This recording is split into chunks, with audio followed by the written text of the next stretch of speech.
사도행전 마지막 장인 28장을 이제 소개하도록 합니다. 사도행전 27장, 28장은 사도행전 마지막 내용으로서 하나님께서 교회를 세워가시는 특별한 하나님의 또 교회에 대한 돌보심과 은혜를 더욱 많이 소개를 합니다. 결국 사도행전 1장 8절에서 소개했던 예루살렘과 온 유대와 땅끝까지 이르러 내 증인이 되라라고 말씀하시면서 또 온 세계로 그렇게 하나님의 교회를 세워가시겠다라고 약속하셨던 이 하나님의 위대한 약속들이 이제 온 세계 가운데 어떻게 또 펼쳐져 가는지들을 사도행전은 소개했고요. 이제 몇 차례 그러한 변증을 통해서 기독교가 가지고 있는 위대함과 우수성을 또 소개했고, 이제 27장, 28장에는 땅끝까지 하나님께서 또 세워가시는 그 교회의 또 이러한 자리들을 하나님이 얼마나 놀랍게 보호하시고 지키시는지를 또 이렇게 계속해서 또 소개하는 그런 내용으로 또 이렇게 사도행전이 마무리되어져 갑니다. 결국 이제 28장에 와서는 그 하나님의 특별한 도우심과 또 특별한 섭리의 하나님의 교회를 향한 특별한 섭리의 인도하심들을 더욱 마무리를 지으면서 또 사도행전 1장 8장에 대한 이제 그 내용이 로마까지 또 어떻게 성취되었는지를 결국 하나님이 약속하신 대로 땅끝에 해당이 되었던 그 당시에 1세기 당시에 가장 먼 그런 지역으로서 땅끝에 해당이 되었던 이제 로마라고 하는 지역까지 이제 하나님의 복음이 어떻게 펼쳐져 가고 또 교회가 어떻게 세워져 가는지들을 이제 사도행전은 마지막으로 소개하면서 하나님께서 이제 신약 이후로 세워 가시는 거대한 이 교회의 또 통치 역사의 또 이 놀라움들을 우리에게 또 이렇게 보여주고 있는 것을 또 깨닫게 됩니다. 특별히 우리가 사도행전 28장에서 보게 되는 것은 사도행전 28장이 아주 독특하게 끝이 납니다. 어떻게 보면 좀 이야기가 진행이 덜 된 것처럼 이렇게 중간에 이야기가 뚝 끊기듯이 이렇게 끝남으로 인해서 많은 분들이 왜 사도행전이 이렇게 이야기를 하다가 만 형태로 이렇게 끝날까? 이제 이러한, 그래서 사도행전은 뭐 미완성의 이제 이러한 그 형태라고 또 이렇게 해석하는 분들도 있고, 또 선교단체라든가 이런 데는 또 사도행전 29장을 본인들이 완성한다라고 하면서 마치 사도행전이 부족한 형태로 끝났고 이제 그 나머지는 마치 이제 본인들의 그런 선교적 활동에 맡겨진 것처럼 또 이렇게 사도행전의 또 이런 부분들을 연속성의 이러한 또 사도적 그 역사의 연속성으로 이렇게 선교에 초점을 맞춰서 또 이렇게 해석하기도 합니다.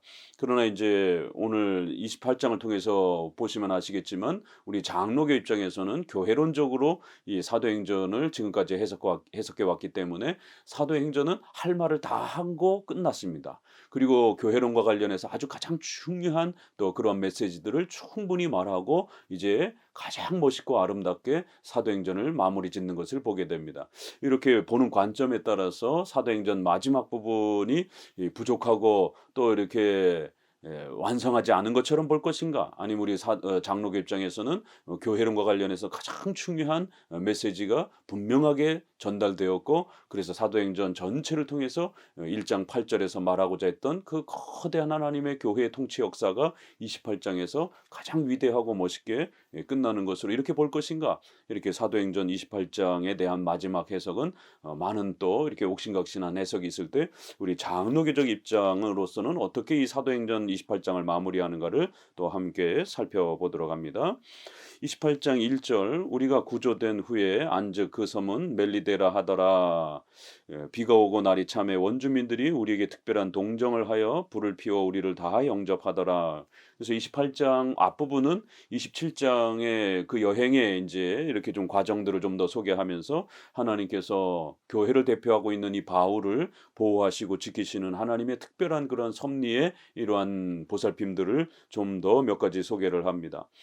날이 추워서 이렇게 불을 지피기 위해서 나뭇가지를 한 움큼 집었는데 거기에 독사가 이렇게 있어서 결국 독사가 나와 그 손을 물고 있는지라 원주민들이 이 짐승이 그 손에 매달려 있음을 보고 서로 말하되 진실로 이 사람은 살인한 자로다. 바다에서는 구조를 받았으나 공의가 그를 살지 못하게 함이로다라고 하면서 모두들 이제 이 사건이 벌어짐으로 인해서 놀라게 되는 것을 보게 됩니다. 이 사건을 통해서는 결국 마가복음 16장 18절에 이렇게 사도적 표적으로서 하나님께서 하나님의 세우로 세우시는 이러한 신약의 교회를 보증하시고 보호하시기 위하여 이러한 뱀을 집어도 죽지 않고 독을 마셔도 죽지 않는 이러한 놀라운 권세와 능력을 하나님께서 베풀어 주셔서 이제 초대교회에 이제 새롭게 시작하는 교회를 하나님이 함께 하시는 교회, 그리스도의 몸된 교회임을 보증하고 또 그렇게 확증해 줄 거다라고 마가복음에 이렇게 약속한 것처럼 여기에 바로 뱀을 이렇게 집어도 죽지 않는 이런 사도적 은사의 위대함이 마지막으로 이제 사도행전에 이렇게 소개가 되는 것을 보게 됩니다. 앞서서 우리가 계속해서 은사론에서 거듭거듭 변증해 온 것처럼 이러한 그 사건들은 사도들의 표적으로서 사도들의 은사로서의 그러한 특수성을 갖고 있는 것이지 오늘날 성도들이 이렇게 이러한 사건들을 함부로 따라했다가는 큰일 나는 것입니다. 마치 마가복음 16장의 그러한 5가지의 은사를 오늘날도 연속되는 것처럼 독을 먹거나 뱀을 이렇게 막 잡는다든가 손으로 이렇게 잡았을 때도 전혀 크리스찬들은 하나님의 은혜와 능력을 받았기 때문에 죽지 않는다 이러면서 그런 행위들을 따라하게 되면 성도들도 뱀과 또 독의 이러한 해를 입으면서 죽을 수 있는 것입니다. 이렇게 은사론의 사도행전에서 나오는 이런 은사를 연속된다라고 이렇게 해석하는 것이 얼마나 위험한 것인지를 우리는 마지막까지도 이렇게 또 살펴보게 되는 것입니다. 이것은 사도적의 특별한 은사이지 결코 성도들이 함부로 따라해서는 안 되는 것입니다. 5절에 바울이 그 짐승을 불에 떨어 버림에 조금도 상함이 없더라. 그들은 그가 붙든지 혹은 갑자기 쓰러져 죽을 줄을 기다렸다가 오래 기다려도 그에게 아무 이상이 없음을 보고 돌이켜 생각하여 말하되 그를 신이라 하더라. 이렇게 바울이 마지막 그 여행 중에서 이렇게 독사로 공격을 받는 이러한 장면 속에서 또 피해를 입지 않는 그리하여 바울은 하나님의 사도로서 그가 전하는 메시지 또 그가 기록한 글 이런 부분들이 하나님의 신적인 메시지로서의 권위를 가질 수 있도록 사도 바울을 통하여 이러한 신비로운 또 그 여행 속에서 일어났던 이런 죽음의 위기를 극복하는 하나님의 놀라운 또 이 역사들을 이렇게 바울의 여행을 통해서 보여주시는 것입니다. 이처럼 하나님이 세우신 교회 또 그 사도들을 세우시고 그 사도들을 통해서 우리에게 남겨주신 이 성경 말씀이라고 하는 것은 얼마나 권위 있는 하나님의 말씀인 것인지를 이런 기적을 통해서 우리는 더욱더 두렵고 떨림으로 이 사도들이 남긴 신약의 또 이러한 말씀을 하나님의 말씀으로 또 간직하게 되는 것입니다. 자, 그리고 석 달 후에 이제 우리가 그 섬에 겨울을 난 알렉산드리아 배를 타고 떠나니 그래서 11절에 그 섬에서 보블리오라고 하는 사람의 도움을 또 이렇게 치료를 행하는 이러한 역사를 통해서 많은 도움을 받고 이제 석 달 후에 로마로 이제 옮겨가는 것을 보게 됩니다.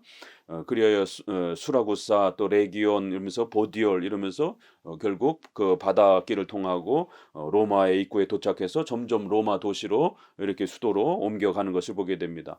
그리고는 이제 14절에 이와 같이 로마로 가니라. 그리고는 그곳 형제들이 우리 소식을 듣고 아비오 광장에 또 이렇게 타베르네까지 맞으러 오니 바울이 그들을 보고 하나님께 감사하고 담대한 마음을 얻으니라. 이렇게 결국 하나님께서는 놀라운 역사를 통해서 이미 벌써 로마의 교회가 이렇게 세워져 있는 것을 보게 됩니다. 바울이 로마서에서도 보는 것처럼 로마엔 한 번도 가보지 않고 편지를 먼저 보내는 것을 보게 됩니다. 그렇기 때문에 여기 로마의 교회는 우리가 추측하건대 사도행전의 그 15개 국가의 이런 언어로 복음을 전해 들었던 이러한 사람들 중에 또 로마에 해당이 되는 그런 사람들이 로마 지역으로 가서 또 복음을 전했고 거기에 교회가 이렇게 세워진 것으로 보게 됩니다. 그리하여 바울이 도착하자 바울의 이러한 또 복음 전하는 사역을 귀하게 여겼던 또 성도들이 함께 바울을 또 이렇게 맞이해 주는 것을 보게 됩니다. 이처럼 하나님의 놀라운 역사에 의해서 결국 로마까지 복음이 들어갔고 또 거기에 교회가 세워지는 이러한 장면들을 우리에게 소개하면서 사도행전 1장 8절에 땅끝까지 이르러 하나님의 교회가 세워져 가고 또 거기에 사도들은 그 증인으로서 또 쓰임 받아야 되는 이런 많은 하나님의 약속들이 성취되는 걸 보게 됩니다. 16절에 우리가 로마에 들어가니 바울에게는 자기를 지키는 한 군인과 함께 따로 있게 허락하니라.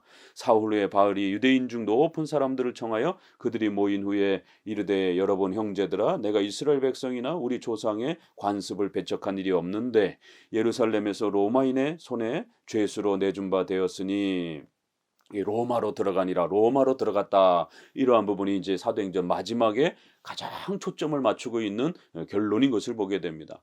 그리고는 이제 마지막 변증이 한 번 더 소개가 됩니다. 이것은 이제 좀 추가적인 변증이기 때문에 우리가 앞선 그러한 5번에 걸치는 그런 연속적인 변증에 또 이렇게 추가하지 않더라도 뭐 또 이렇게 한 번 더 추가하는 걸로 볼 수도 있고 또 이렇게 좀 보조적인 또 그러한 논의로 이렇게 볼 수도 있습니다. 아무튼 또 마지막 논쟁 형태로 한 번 더 이렇게 당대 로마에 있던 유대인들에게 바울의 또 그런 자신의 교리와 입장을 본인이 지금 선택하고 증거하는 이 기독교의 우수함들을 다시 한번 또 앞에서 변증해 왔던 내용을 마지막 한 번 더 소개하면서 기독교의 위대함을 또 소개하고 또 전통적인 구약의 이러한 가르침과 새로운 이 신약의 교회의 이러한 신약적 또 말씀과 교회 제도가 결코 모순되지 아니하고 이 모든 것이 구약이나 신약이나 예수 그리스도 메시아를 통해서 그 모든 것이 완성이 되어졌고 또 하나님이 약속했던 그 구약의 모든 또 하나님의 약속들이 이제 성취되었다라고 하는 것을 변증하면서 기독교란 새롭게 생긴 것이 아니라 구약을 완성하고 그래서 신구약 전체를 통해서 하나님의 뜻을 펼쳐내신 그 위대한 하나님의 역사의 또 그러한 결과요 열매다라고 이렇게 기독교의 우수성을 또 계속해서 변증해 가는 것을 보게 됩니다. 결국 앞에서 변증했던 내가 이스라엘 백성이나 우리 조상의 관습을 배척한 일이 없다. 그래서 계속 그 율법에 대한 또 성전 모독에 대한 이런 부분들이 계속 바울의 그 죄목이었습니다. 바로 구약을 반대하고 구약의 이러한 율법이나 성전의 이러한 가치들을 곡해하고 망가뜨린 것 아니냐. 이 사도들과 신약의 새로운 교회는 그럴 때에 새로운 신약의 이러한 교회적 질서는 결코 구약을 무시하거나 구약을 외면하거나 배격하거나 없애는 그러한 새로운 종교가 아니라 바로 구약을 연속해서 성취하고 구약의 그 메시아의 예언을 하나님께서 성취하신 그러한 바로 약속과 성취라고 하는 거대한 하나님의 또 이 역사요 하나님의 다스림의 또 구원의 역사다라고 하는 것을 이렇게 또 변증해냅니다. 예루살렘에서 로마인의 손에 이렇게 죄수로 이렇게 내어져서 결국 그 로마인들이 나를 신문하여 죽일 죄목이 없었으므로 석방하려 하였으나 유대인들이 반대하기로 내가 마지못하여 가이사에게 상소함으로 내 민족을 고발하려는 것이 아니었다. 이렇게 해서 계속해서 바울은 율법과 성전에 대한 이런 모함을 받은 것에 대해서 나는 구약을 무시하거나 또 하나님이 주셨던 구약의 이러한 질서들을 내가 함부로 파괴하거나 그렇게 한 것이 아니다. 그것은 결국 유대인들이 잘못 이해해서 결국 그렇게 공격한 거고 또 국가의 이러한 질서에 있어서도 또 함부로 유대인의 이러한 질서들을 파괴한 이런 것이 아니라 또 그러한 과정 속에서 몇 번이나 검증을 바울의 무죄성을 검증받았고 결국 어쩔 수 없이 이렇게 로마에 상소를 하면서 여기까지 오게 된 것이다라고 하면서 그 지난 5번의 변증의 이런 부분들을 한 번 더 반복하면서 결국 바울의 이 해석과 이 바울이 전하는 복음의 메시지는 새로운 것이 아니라 바로 구약에서 가르쳤던 그 모든 것에 대한 열매요 성취다라고 이렇게 다시 한번 변증을 합니다.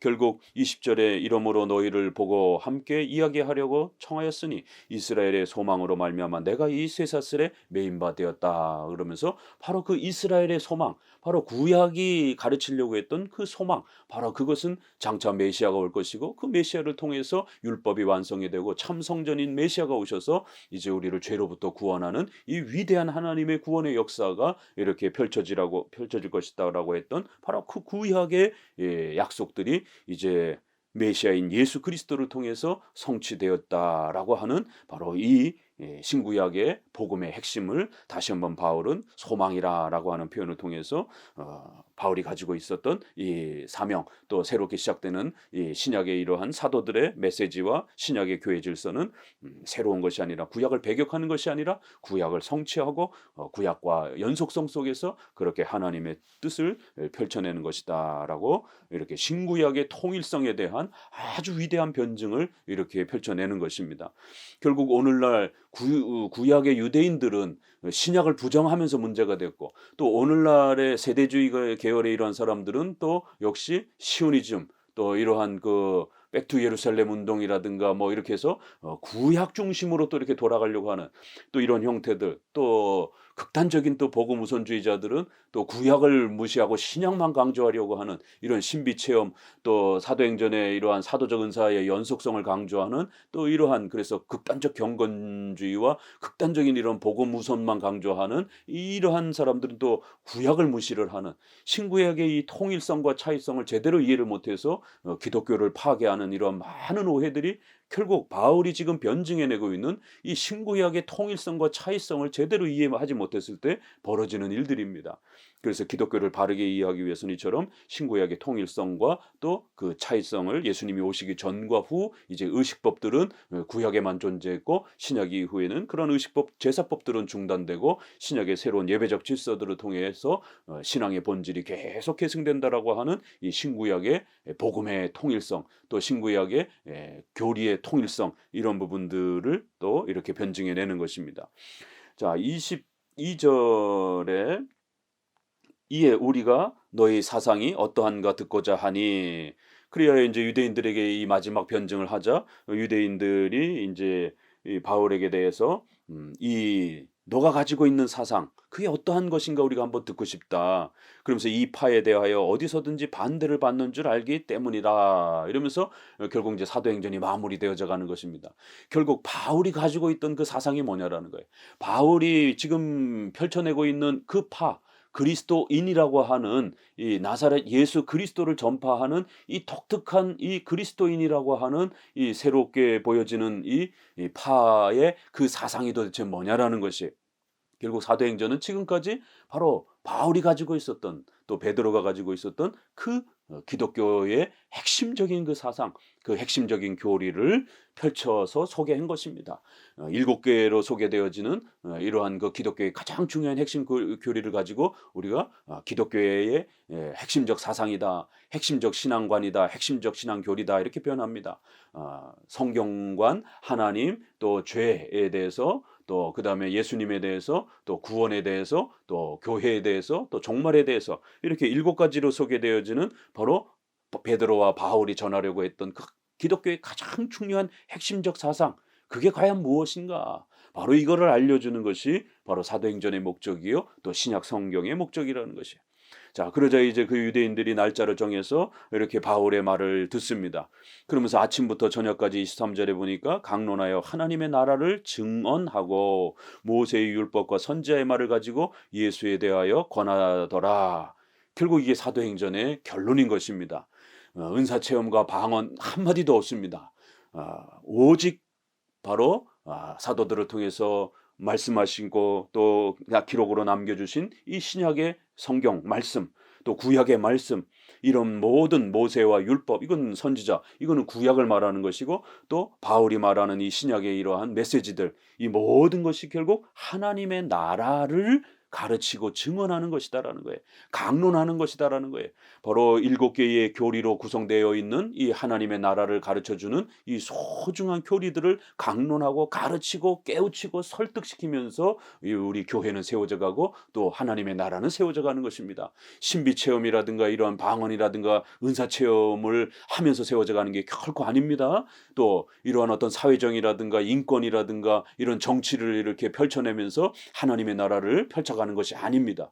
기독교란 바로 구약, 모세와 선지자와 율법의 이러한 그 내용들을 통한 구약, 또 그 다음에 신약의 사도들의 메시지들을 통해서 그 하나님의 말씀을 강론하고 가르치고 그 교리를 소개해주고 설득시켜주는 이러한 가르침들을 통해서 백성들이 그 말씀과 교리를 깨닫고 이해하고 사랑하고, 또 그 말씀을, 교리를 또 의지하고 또 그 말씀에 순종할 때에 하나님의 나라가 펼쳐져 가는 것이, 그러자 그 말을 믿는 사람도 있고 믿지 않는 사람도 있더라. 결국 이처럼 하나님의 말씀을 듣는 자들도 있고 듣지 않는 자들도 있는 것입니다. 이게 교회의 역사인 것입니다. 바울과 같은 이 위대한 사도가 복음을 전했는데도 듣는 자가 있고 안 듣는 자가 있는 것이에요. 칼빈과 같은 위대한 그러한 복음의 선생님이 말씀을 전해도 듣는 자가 있고 안 듣는 자가 있는 것입니다. 이렇게 신앙의 역사란, 교회의 역사란 모두가 들을 것 같지만 듣지 않습니다. 또 모두가 반대할 것 같지만 또 하나님의 택하고 예정된 백성들은 그 목회자들의 설교를 듣고 하나님의 말씀을 듣고 깨닫고 감격해하면서 예수님을 믿는 이러한 역사가 일어나는 것이에요. 바로 기독교의 역사란, 교회의 역사란, 이렇게 복음을 전하고 교리를 가르쳤을 때, 하나님의 말씀을 가르쳤을 때 그 말씀을, 교리를 믿고 나오는 자가 있는가 하면 그걸 거부하는 자가 있는, 이게 바로 교회의 역사인 것입니다. 그러자 이제 25절에 마지막으로 바울이 이사야를 이용해서 아주 중요한 메시지를 던집니다. 이 백성에게 가서 말하라. 너희가 듣기는 들어도 도무지 깨닫지 못하며 보기는 보아도 도무지 알지 못하도다. 이 백성들의 마음이 우둔하여져서 그 귀로는 둔하게 듣고 그 눈은 감았으니 이는 눈으로 보고 귀로 듣고 마음으로 깨달아 돌아오면 내가 고쳐줄까 함이라 하였으니. 이사야의 말씀은 아주 놀라운 그러한 표현입니다. 이사야 6장 9절에 있는 말씀인데 이게 신약의 사복음서에 거의 이렇게 매번 반복이 되고요. 로마서에서도 언급이 되고요. 사도행전에서도 언급이 됩니다. 이 이사야 6장 9절은 굉장히 놀라운 아주 신비로운 또 그런 표현입니다. 마가복음에서는 하나님의 그런 주권에 의해서, 신적 작정에 의하여, 예정에 의해서 하나님의 택한 백성들과 버림받은 백성들이 있다. 그래서 하나님의 택한 백성들은 듣고 돌아올 것이다라는 거예요. 그러나 하나님께서 택하지 않은 그러한 유기된 자들은 아무리 들어도 아무리 또 보아도 듣거나 깨닫지 못할 것이다라는 거예요. 보거나 깨닫지 못할 것이다라는 겁니다. 이렇게 하나님 편에서 하나님이 택하신 자들만이 듣고 보고 깨달을 것이다. 이렇게 예정의 이러한 위대함을 펼쳐 소개합니다. 그러나 또 요한복음이라든가 또 마태복음이라든가 누가복음 이런 쪽에서는 이러한 복음이 전해졌을 때 바로 그걸 듣지 않고 거부하고 회개하지 않은 것은 바로 너희들의 불신앙의 그 죄 때문에 너희가 버림받았고 영원히 지옥의 형벌을 받을 것이다라고 하는, 복음을 무시하고 복음을 하찮게 여기고 이 복음의 전도들을 무시했던 자들에게 닥쳐올 하나님의 무서운 진노와 형벌을 경고하는, 또 인간의 회개의 책임과 또 전도의 이러한 그 메시지 앞에 속히 예수님을 믿고 돌아와야 되는 또 신앙의 이러한 책임감들을 강조하는 방식으로 복음서는 이렇게 약간씩 서로 차이가 있어요. 그럴 때 여기 사도행전에서는 아주 이러한 그 예정론과 인간의 회개의 책임을 절묘하게 섞어서 결국 교회의 역사란, 구원의 역사란, 이렇게 하나님 앞에서 어떤 사람은 듣고 돌아오는데 어떤 사람은 또 듣지 않고 거부하는 이런 역사가 벌어지더라는 거예요. 그래서 이렇게 복음을 듣고 거부하는 이런 역사는 하나님께서 예정한 백성들에게 베푸시는 구원의 역사이기도 하면서, 또 인간 편에서는 우리는 누가 예정됐는지, 누가 하나님 앞에 구원받았는지 모릅니다. 복음의 메시지가 전달되고 누군가 우리에게 전도를 하게 되면 그 전도를 받는 순간 우리는 반드시 회개하고 예수님을 믿고 돌이켜 나오면 되는 것이에요. 그러면 누구든지 예수 그리스도를 믿으면 구원의 은혜를 주시겠다라고 하는 그 약속을 우리는 또 얻을 수 있는 것입니다.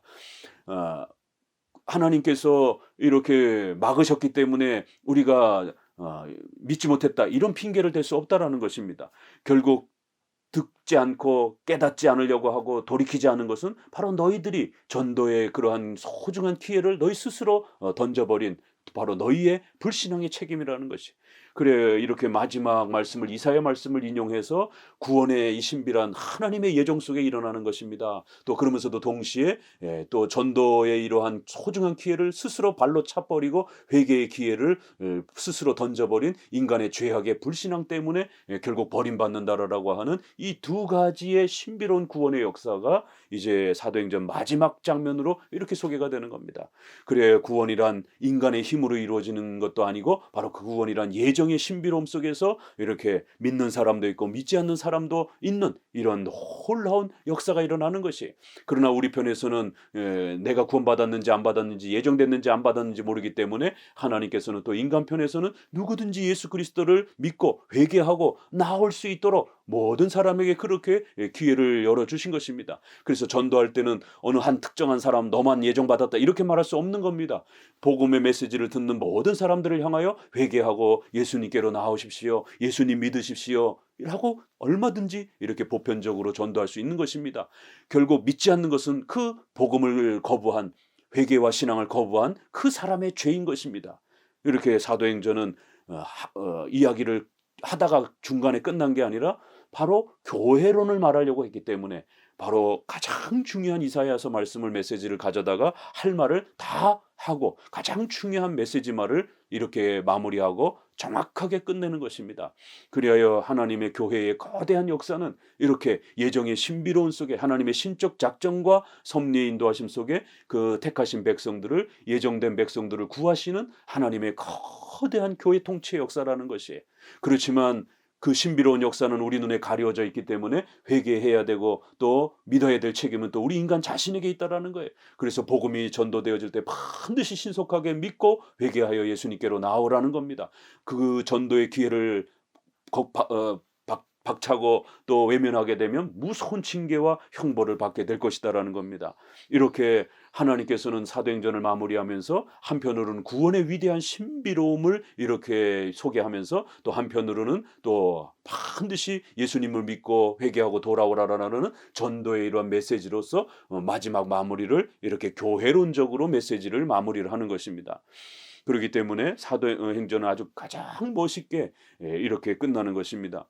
그런즉 하나님이 이 구원이 이방인에게로 보내어진 줄 알라 그들은 그것을 들으리라 하더라 이러면서 이렇게 하나님은 하나님의 택한 백성들을 이방인에게까지 펼쳐져 가면서 하나님께서 그들을 구하시고 그들을 교회로 세워가시는 거대한 하나님의 구원의 통치 역사라는 것이. 그래서 바울이 온 이태를 영접하면서 복음을 전하면서 31절에 하나님의 나라를 전파하며 주 예수 그리스도에 관한 모든 것을 담대하게 거침없이 가르치더라. 참 멋있는 표현으로 끝나지 않습니까? 사도행전의 중심이 바로 이건 것입니다. 바로 하나님의 나라를 가르치고 그 하나님의 나라의 핵심이 되는 7대 교리 또 그 가르침들을 전파하고 그 7대 교리의 복음에 해당이 되는 또 예수 그리스도를 또 가르치고 또 소개해 주는 것. 이것이 하나님의 나라라는 것입니다. 바로 이것을 가르치고 깨우칠 때에 구원의 역사들이 펼쳐진다라는 것이. 오늘 사도행전 이렇게 마무리하면서 사도행전이 얼마나 멋있게 교회론적으로 이렇게 마무리되는지를 우리는 다시 한번 깨닫게 됩니다.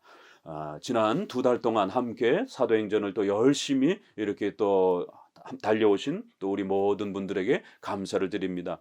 이제 사도행전을 이렇게 장로교적 입장에서 잘 깨달으시고 오늘날 이렇게 극단적인 경건주의와 신비 체험을 강조하고 또 장로교 안에서조차도 자꾸만 방언이라든가 예언이라든가 이런 신비 체험과 은사 체험을 자꾸 끌어들이려고 하는 이런 부분들을 철저히 거부하시고 하나님의 말씀을 배우고 교리를 깨닫는 하나님의 나라를 이렇게 이해하는 바로 교리 중심의 이런 기독교, 교리 중심의 이러한 신앙 이런 부분들을 사도행전을 통해서 다시 한번 견고하게 붙잡으시기를 주의 말씀으로 또 그렇게 권면을 드립니다. 이제 다음에는 또 로마서를 또 함께 배워가도록 합니다. 감사합니다.